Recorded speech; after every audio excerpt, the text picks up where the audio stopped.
This is a very different Tampa Bay Buccaneers team this time around from the one the last time the Packers and the Bucs met in a game we don't have to talk anymore about, but of course we will. James Yarcho from Locked on Bucs is with us for a crossover Thursday of a marquee Week 3 matchup, despite all the big names who might not play.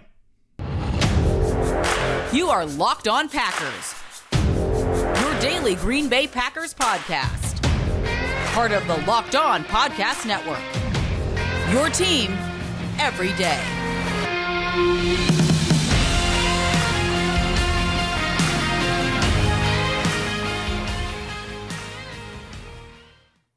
What's up, everyone, and welcome to a crossover Thursday here on the Locked On Podcast Network, and we thank you for making us your first listen or view of the day. I am James Yarcho, one of the hosts of Locked On Bucs. You can find me on Twitter at @JYarcho_Bucs, and I am joined by the phenomenal, the immortal, the legend, Peter Bukowski, host of Locked On Packers, on Twitter at Peter_Bukowski, both of us covering our respective teams 5 days a week, free and available on all platforms, including YouTube.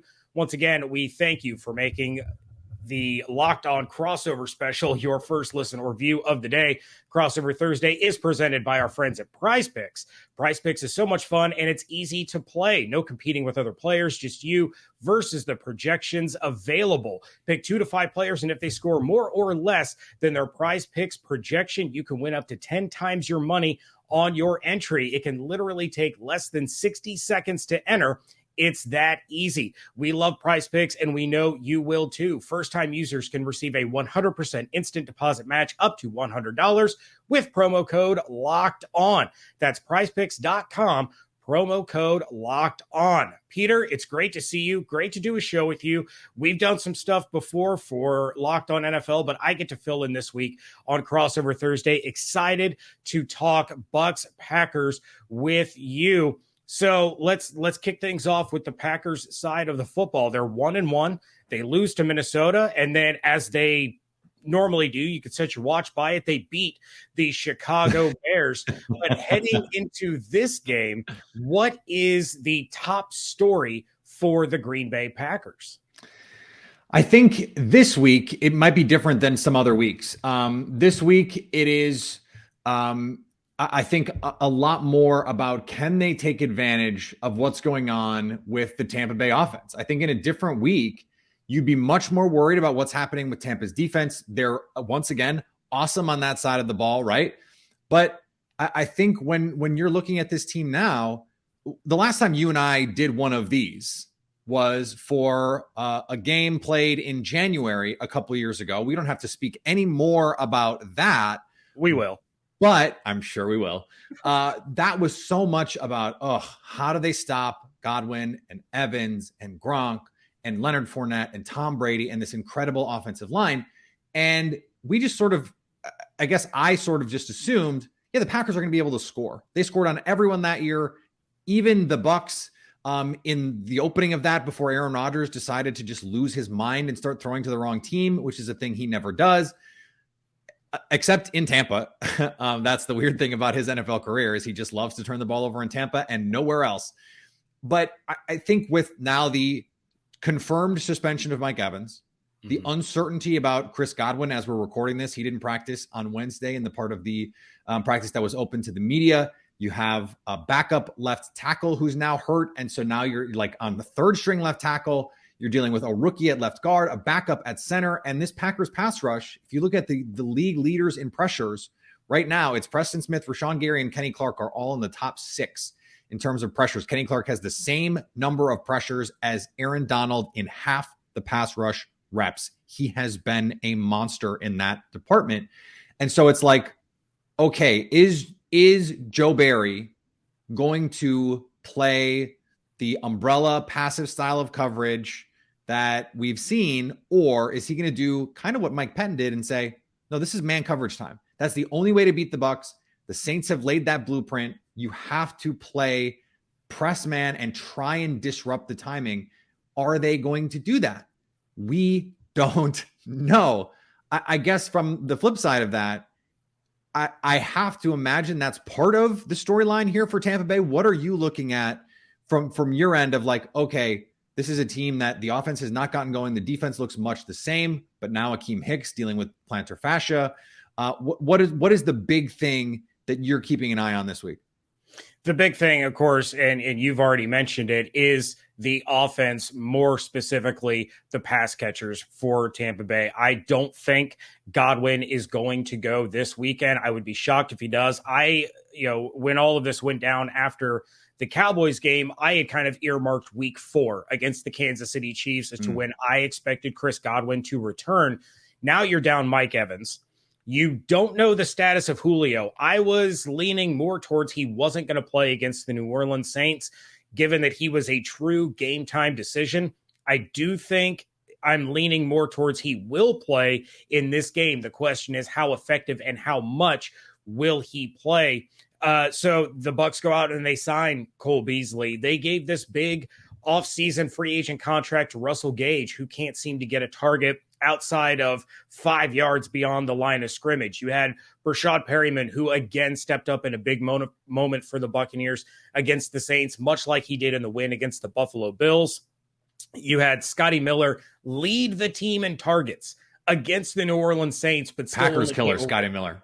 Packers, yes, legend, Buccaneers legend Scotty Miller, who I didn't think was even going to make the team.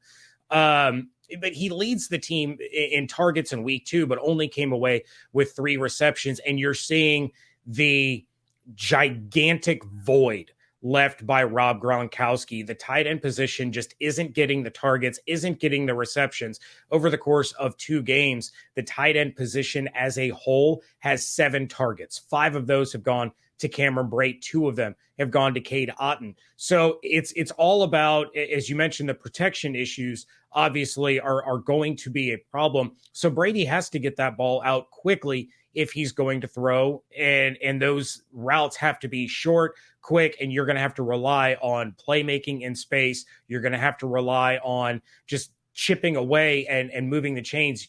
I do believe that the Bucs are going to take their shots like they did against the Saints, like they did against the Cowboys, but they're going to be far and few between. It's not going to be like it has the last 2 seasons where they're going 40, 50 yards in the air multiple times a game.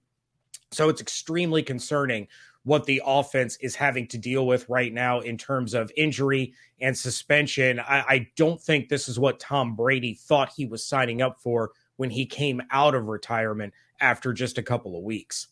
Yeah, and it's not like we could have predicted we'd be at this point. He could not have known that Chris Godwin would have a setback. He looked great through training camp and came back and played. He just happened to get hurt. I wanted to ask you about that, actually, because I saw I don't have a ton of Buccaneers fans and media in my timeline, but I have enough to know that there was this feeling from some fans that after the hamstring injury, it was like, why did we rush him back? Like, what is the feeling there? Is that something was that a pervasive thing, or was that just a niche thing? I think it was more of a niche thing. Some fans saying, why did we rush him back? Why did we rush him back? And the truth of the matter is, Chris Godwin is not playing in that game if Chris Godwin isn't saying, I'm good to go and I can play. Right. This wasn't a matter of the coaching staff pushing him and saying, we need you, we need you. It was a matter of, are you physically ready to set foot on a football field without taking any contact in practices or in training camp or anything of the sort? So he's not active if he's not the one giving the thumbs up. So it wasn't a rushing him back kind of thing. It was strictly left up to Chris Godwin, and he was ready to go. It was just kind of one of those fluky things where, he went down to the ground and tried to stay up and stretch that hamstring just a little too much. And, luckily it wasn't, a re-aggravation of the knee. It was simply just a hamstring. But now you have to take the time, make sure he's fully recovered from that strain before setting him back out there, or it will get re-aggravated and it will get much, much worse than the first time around. Yeah, and they're looking at this the same way the Packers are with their injured guys, right? They're taking the long view. Super Bowl is what matters, not these games in September, even against a team you really want to beat, even against a team that you think you might see in the postseason. Maybe all the more reason to be patient with these guys now, because you need them in January. And and having fresh legs can help. We saw Leonard Fournette with fresh legs at the end of that 2020 season into that playoff run. That seemed like that was a big boost for that team. So yeah, I think both of these teams are handling those injuries the same way. Matt LaFleur said on Wednesday he had no idea if David Bakhtiari was going to play. The thing about it is Yash Nijman has been the third graded pass blocking tackle in football by Pro Football Focus, one of the top graded overall tackles. He's played really, really well. So I'm really interested to see him against this pass rush, but we have time to get into the matchups. Absolutely. We are going to get into those in just a moment. But first, I'm getting a little bit older. I can't believe that I am closer to 40 than I am at 35. Got a little bit of the dad bod going on, and I don't recover as quickly as I used to when I was a young pup.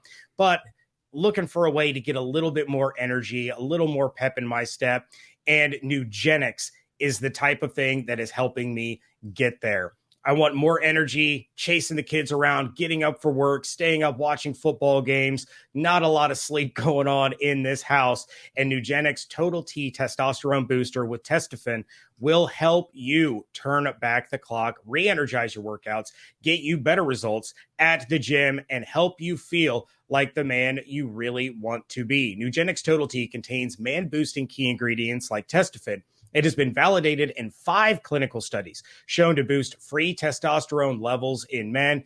Because Nugenix Total T boosts free testosterone that the aging process robs, you'll feel stronger, leaner, with more energy and drive, and more passion too. Your partner will notice a difference. Nugenix Total T can help re-energize your life and help you get back to the powerful, confident, good-looking warrior you used to be. Now, get a complimentary bottle of Nugenix Total T when you text NFL to 231-231. Text now and get a bottle of Nugenix Thermo, their most powerful fat incinerator ever, with key ingredients to help you get back into shape fast, absolutely free. Text NFL to 231-231. Text NFL to 231-231.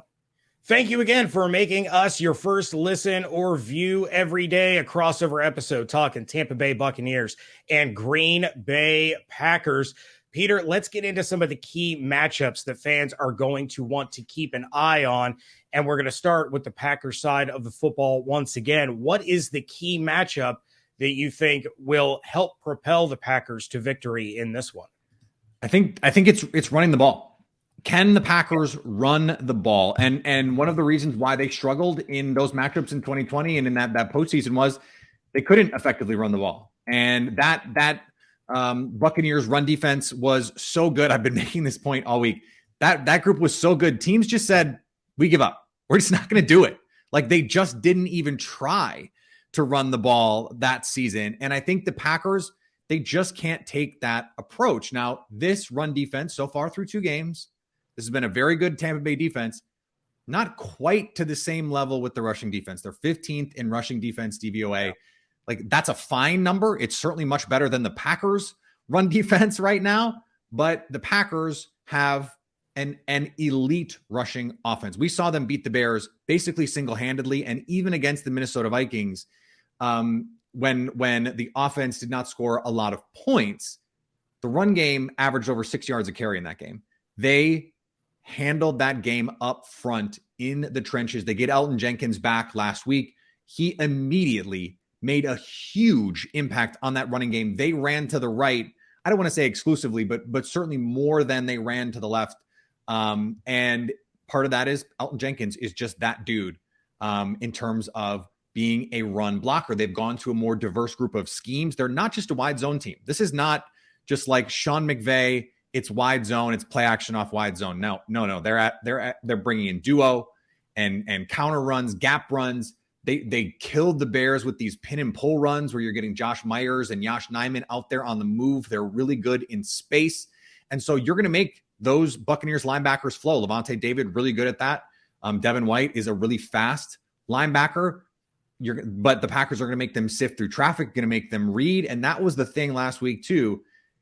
The Matt Eberflus defense has been traditionally really good at keeping those linebackers from having to be in disadvantageous positions against play action. They're so well coached. They don't react to those play action fakes. The Packers got the Bears a couple times, just like all three linebackers, just not going the right direction. And it opened up space for Sammy Watkins in behind on these little in breakers. And I think the Packers are going to have to be able to run it effectively to make some of that stuff a little more plausible. Because if they don't run it effectively, yes, you don't need to have a good run game to have a good play action game. We have data that says that. But if you're not running it, A, or B, you're not running it effectively at all, you're then less likely to run it. And we know play action is more likely to be effective in situations where the defense plausibly thinks you're going to run it. So if the Packers can win that offensive line battle in the trenches, that makes everything easier for them offensively. They have to run the ball. I have to think for the Buccaneers, that same sort of message applies to the offense, given the skill position. We spent the whole A block talking about it. Yeah, there's no question about it. And I do believe that this is going to be, we're not going to have a quarterback posting 303 touchdowns in this one. No. They're billing this as Tom Brady versus Aaron Rodgers. And I do not think it's going to be Tom Brady versus Aaron Rodgers. Not at all. Not at all. And a lot of that has to do with the pass catching issues on both sides of the ball. And, both of these defenses are very opportunistic. And so I feel that this is going to be one of those games where each offense is just trying to make sure they don't make a mistake, because they know that the 11 guys opposite of them will capitalize if a mistake is made. So we're going to see heavy doses of Aaron Jones and A.J. Dillon. We're going to see heavy doses of Leonard Fournette and Rachaad White, and now Keyshawn Vaughn, with Giovanni Bernard being placed on the IR. Keyshawn Vaughn is now going to get an opportunity to suit up for a game, and he showed some flashes last year. So it's absolutely going to be, I think, a attempted run heavy game in this one. And as you pointed out, they really like the rookie White, right? That's one of those guys that's like all the media people that I follow, Greg Allman and those guys are like, no, this kid is the goods. He can be very special. He just hasn't quite shown it yet. But, again, we've seen those flashes throughout training camp and throughout the preseason that, he can get it done. I think, like many rookies, he's still getting acclimated to the NFL game. So I think he's a guy that we're going to look back later in the season and say, wow, look at what he has provided this offense. It's just not showing up early on in the stat sheet. And Leonard Fournette, after the Saints game, said that he felt like he was running on one leg. That's a little concerning for Bucs fans, probably putting a little smile on some Packers fans' faces. But it's going to be a lot of running and it's going to be a lot of defense. And when I take a look at this game, I mentioned both defenses are going to try to be opportunistic. So you can't run every play. These quarterbacks are going to have to put the ball in the air. And the key matchup that I'm looking at is Jamel Dean against Aaron Rodgers. The Buccaneers defense is first in scoring defense, 6.5 points per game. They've allowed one touchdown in 2 games. And that one touchdown was pretty much when the game against the Saints was already over with. Second in takeaways with 6. First in total team sacks with 10. 8th in passing defense. And then 10th in rushing yards allowed per game. So you take a look at Jamel Dean. He's allowed a 45.5% completion percentage when targeted, allowed just 31 yards, and a quarterback rating of 12.9. He already has 2 takeaways this season. He had that pick 6 of Aaron Rodgers back in week 6 of 2020 that completely flipped that game on its head. The Packers were up 10-0 at that point, and then all of a sudden Jamel Dean just flips the switch. In 2 games against Aaron Rodgers in 2020, that regular season and that NFC Championship, he was targeted 8 times, allowed 4 receptions, a 0.0 quarterback rating in the regular season game, 86.1 quarterback rating in the NFC Championship, no touchdowns allowed, only 41 yards allowed. Jamel Dean is that dude, and he is the perfect complement to Carlton Davis. So you take a look at the way he's elevated his play. He straight up just took the job from Sean Murphy-Bunting in that competition during training camp, both of these guys are free agents after the season. And David Harrison and I have talked numerous times on Locked On Bucs about how these guys weren't just competing for a starting job. They were competing for a contract as to which of these two guys was going to return. Jamel Dean can be a major X factor in this game, and he just really tends to play well against Aaron Rodgers. The question is, how are these corners going to line up against the receivers? Because there really is no set number one wide receiver. I expect Allen Lazard to kind of emerge as that guy. We've seen Christian Watson have some drop issues early in the season. I fully expect that to be cleaned up and fixed, and he is going to be a fantastic wide receiver. Sammy Watkins is always dangerous, but the biggest question is, who is Davis going to line up against? Who is Jamel Dean going to line up against? I was going to ask you, actually, because I was looking at the depth chart and having watched them play, they haven't really played a team through. I think the Cowboys could have been this team, but they haven't really been so far. But Allen Lazard last season played over 50% of his snaps from the slot. Mm-hmm. And so I'm just wondering if the Packers say, okay, we're going to put Allen Lazard in the slot a bunch. Is it Logan Ryan that they're going to move down there and let Antoine Winfield play a little bit more like deep half? Or do you put Antoine Winfield on him in those situations? Like, I'm just really curious to see how they're going to line that stuff up. Or you just say, Carlton Davis, Allen Lazard is your guy, play the old Gary Ellerson cat defense. You got that cat, and just go from there. I'm fascinated to see how Tampa decides to do that. How do you think they will handle this receiver group? I think it's going to be a lot of deception. That's what Todd Bowles likes to do. You could see Logan Ryan or Keanu Neal come down and line up in the slot, and then that's not even the guy who's covering him. It'll be Antoine Winfield that comes down and covers him, or it'll be Levante David that's covering him in a shallow area. Todd Bowles is so good at disguising what he's actually going to do, and I think that's what has made this defense so successful early in the season. If I had to guess, Carlton Davis is basically going to have one side of the field. Jamel Dean is basically going to have the other side of the field. And Sean Murphy-Bunting is going to continue to just walk up and down the sideline. He's had virtually no playing time at all this season. And you have rookie Zion McCollum, who looks to be on his way back from a hamstring injury. Not sure how involved he's going to be, because if Sean Murphy-Bunting can't see the field, I would be surprised if Zion McCollum does. But Todd Bowles is so good at shifting and rotating these safeties around, because they're all so versatile that not only does it keep the offense guessing, it also helps this defense kind of lull the offense into thinking they know what they see and then capitalizing by taking the ball away or getting to the quarterback. All right. There's still plenty more to discuss with these two teams that we expect to be in the mix in the NFC. We'll give our predictions here coming up. Before we do that, let's talk about our friends at Bet Online. Bet Online is your number one source for all of your pro and college football action and all of your betting needs this season. I like the under in this game.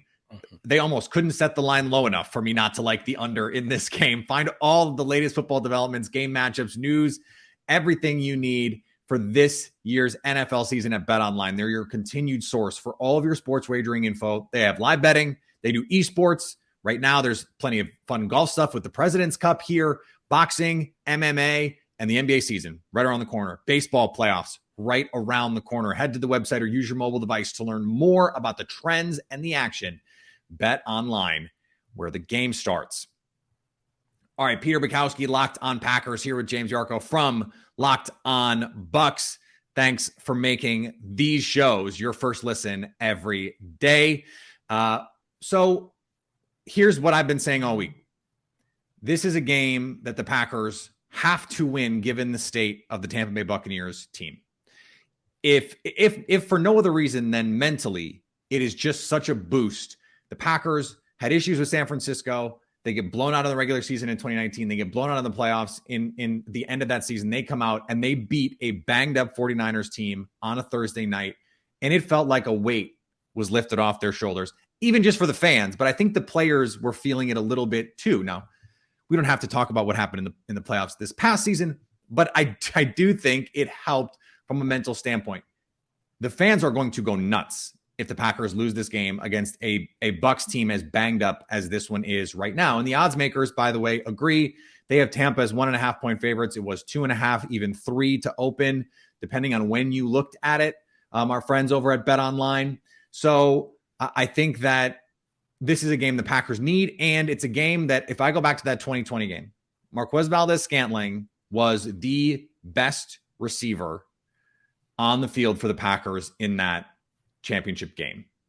I think based on what we've seen the last 2 weeks, especially Christian Watson has been open on some of these deep plays.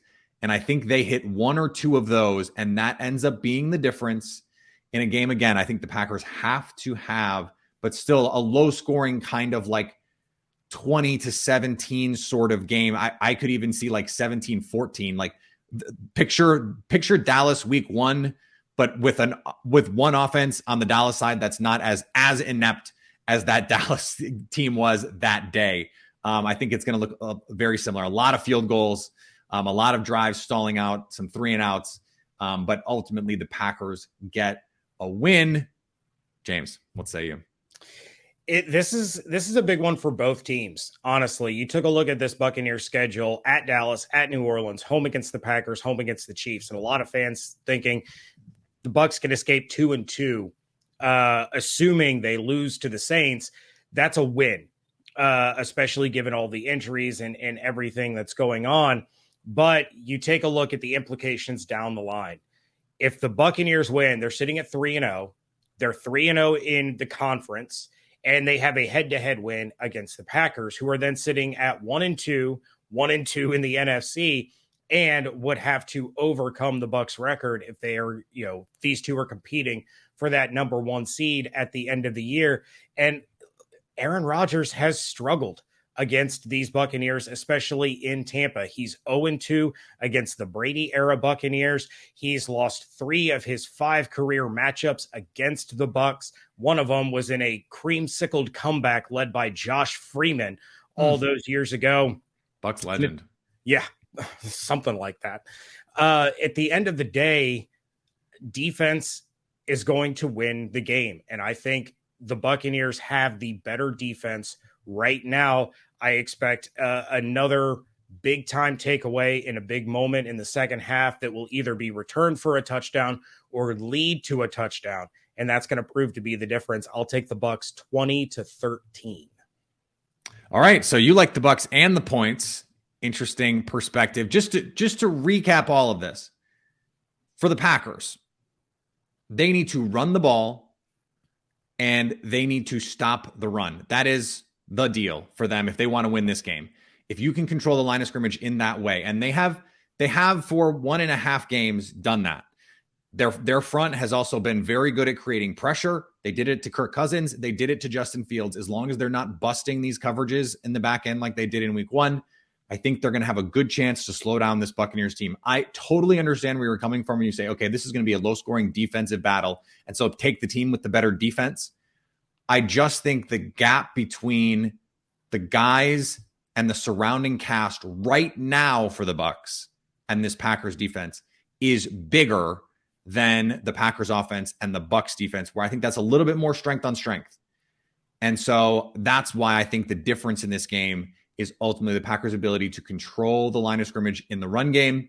On offense, they hit 1 or 2 plays, and that is the difference. Summarize what you think the Bucs need to do to win for me. Yeah, it's going to be about protecting Brady, getting receivers open on quick routes to get the ball out of his hand early with this beat-up offensive line and a threatening Packers pass rush. Brady cannot sit back in the pocket for very long, much like what we saw against the New Orleans Saints. And much like what you're saying for the Packers, the Buccaneers are going to have to lean on Lenny and this run game in order to control tempo, control clock, just like they attempted to do against New Orleans, a lot like what they did against the Dallas Cowboys. And then it's all about the opportunistic defense for the Buccaneers. Create a rare takeaway from Aaron Rodgers, rattle him, get to him. You have the number 1 defense in terms of total sacks. You have number 2 in terms of takeaways this season. those playmakers, the Jamel Deans, the Devin Whites, the Levante Davids, the Shaq Barretts, who is tortured Aaron Rodgers over the last couple of years, those guys have to show up and create these big passing situations for the Packers that the secondary can then take advantage of in this matchup. But it's going to be a battle. It's going to be ugly, and it's going to be a whole lot of turning and handing the ball off for both sides. It's all about, who do you like more, the Packers offensive line and Aaron Jones, or the Bucs offensive line and Leonard Fournette? It's going to be a good old-fashioned NFC Central matchup. I love it. Black and blue division. It's a throwback. You got two old quarterbacks. Let's go back to the old days. I love it. Absolutely. All right. Well, we want to thank you again for making us your first listen or view every day. Now make your second listen the Peacock and Williamson NFL show. Brian Peacock and former NFL scout Matt Williamson give you the expert NFL analysis in less than 30 minutes. It is free and available wherever you get your podcasts. Bucs fans, please make sure you're checking out Locked On Packers with Peter Bukowski over there. Learn about the team that the Buccaneers are getting ready to play. Get all the ins and outs. Peter does a fantastic job over there. And Packers fans, if you are so inclined, check out myself and my co-host David Harrison over at Locked On Bucs so you can get to know the team that you are about to face. So, all right, another crossover edition in the books. We will be back tomorrow. Live stream, 4:30 Central, 5:30 East. Different time. Just be aware of that. We'll be there on our YouTube page. Follow me on Twitter, Peter_Bukowski. Follow the podcast on Twitter at Locked On Packers. Like us on Facebook. Subscribe to the podcast, iTunes, Spotify, Google Podcasts. Wherever you find podcasts, you will find Locked On Packers. And anytime you want to hit us up on the Locked On Packers fan hotline, you can do that. 920-341-3775 to stay Locked On Packers.